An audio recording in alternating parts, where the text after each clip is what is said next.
ಬಂಧುಗಳೇ, ನಿಮ್ಮೆಲ್ಲರಿಗೂ ಪ್ರಥಮ ಆಷಾಢ ಶುಕ್ರವಾರದ ಶುಭಾಶಯಗಳನ್ನು ತಿಳಿಸ್ತೇನೆ.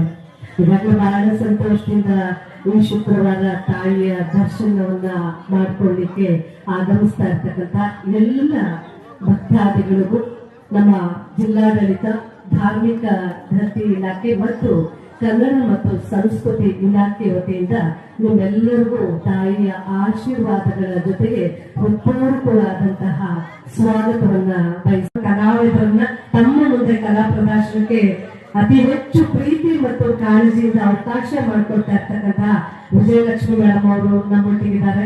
ಅವರು ಈ ವೇದಿಕೆಯನ್ನು ಅಲಂಕರಿಸಿದ್ದಾರೆ. ಅವರು ಕಾರ್ಯಕ್ರಮಕ್ಕೆ ಚಾಲನೆಯನ್ನು ನೀಡಬೇಕು ಅಂತ ನಾನು ವಿನಂತಿ ಮಾಡ್ತೇನೆ. ಒಂದು ಪ್ರೀತಿಯ ಸ್ವಾಗತ ಚಪ್ಪಾಳೆಯನ್ನ ಮೇಡಮ್ ಅವರು ನೀಡಬೇಕು ಅಂತ ವಿನಂತಿ ಮಾಡ್ತೇನೆ.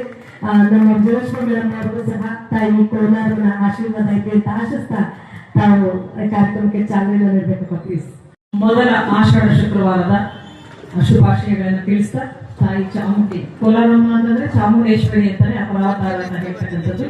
ಆ ತಾಯಿಯ ಆಶೀರ್ವಾದ ಇಡೀ ಜಿಲ್ಲೆಗೂ, ಕರ್ನಾಟಕ ರಾಜ್ಯಕ್ಕೂ, ಹಾಗೆ ನಮ್ಮ ಭಾರತ ದೇಶಕ್ಕೂ ಪ್ರತಿಯೊಬ್ಬರಿಗೂ ಸಹ ನಮ್ಮ ಆಶೀರ್ವಾದ ಇರಲಿ ಅಂತ ಹೇಳ್ತಾ, ಈ ಒಂದು ಕಾರ್ಯಕ್ರಮಕ್ಕೆ ನಮ್ಮ ಮಾನ್ಯ ಮಾಜಿ ಜಿಲ್ಲಾ ಪಂಚಾಯತ್ ಅಧ್ಯಕ್ಷರಾದಂತಹ ಶ್ರೀಮತಿ ಮಂಗಮ್ಮ ಮುನ್ಸ್ವಾಮಿ ಅವರು ಬಂದಿದ್ದಾರೆ. ಅವ್ರಿಗೂ ಸಹ ನಾನು ನಿಮ್ಮೆಲ್ಲರ ಪರವಾಗಿ ಸ್ವಾಗತವನ್ನು ಕೋರ್ತಾ, ಈ ಒಂದು ಪ್ರತಿನಿತ್ಯ ದೇವಸ್ಥಾನಕ್ಕೆ ಸಾಕಷ್ಟು ಜನ ಬರ್ತಾರೆ. ಆದರೆ ಬಂದಂತ ಜನರಿಗೆ ಒಂದು ರೀತಿಯ ದೇವಸ್ಥಾನದಲ್ಲಿ ಒಂದು ಭಕ್ತಿಯ ವಾತಾವರಣ ಬರಬೇಕು, ಅದ್ರ ಜೊತೆ ನಾವು ಮಾಡ್ಕೊಳ್ಬೇಕು ಅನ್ನೋ ಉದ್ದೇಶದಿಂದ ಇಂಥದ್ದೊಂದು ಕಾರ್ಯಕ್ರಮವನ್ನ ಆಯೋಜನೆ ಮಾಡಿರುವಂಥದ್ದು. ಇದು ಕೇವಲ ದೇವಸ್ಥಾನದಲ್ಲಿ ಹಾಡ್ತಾರೆ ಅನ್ನೋದಲ್ಲ, ಇದೊಂದು ಶಕ್ತಿ ಕೇಂದ್ರ. ಇಲ್ಲಿ ಒಂದು ಹಾಡೋದಕ್ಕೆ ವೇದಿಕೆ ಸಿಗತ್ತೆ ಅಂತ ಅವಕಾಶ ಸಿಗೋದಿಲ್ಲ.